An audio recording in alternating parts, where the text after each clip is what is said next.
baladır, pisi bala. Qoy sənin telinə quzu kəsim, mən.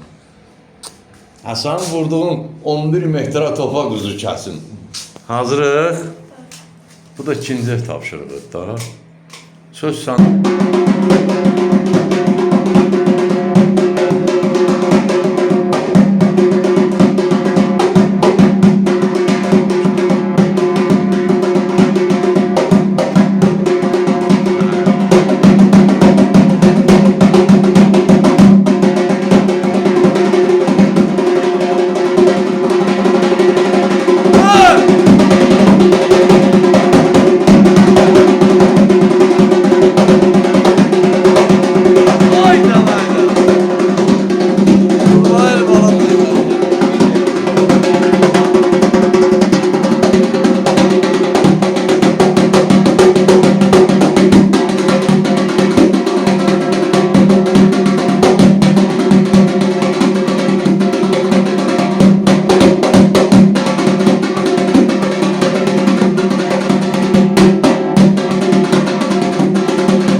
Sağ ol Aysu, sağ ol.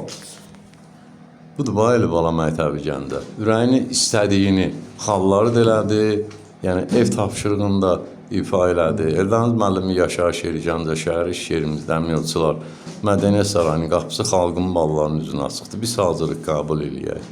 Nəyi bilirliksə də, başlanı tələbə qazanalım. Bu üsul bala. Uy, öpürəm səni. Əla.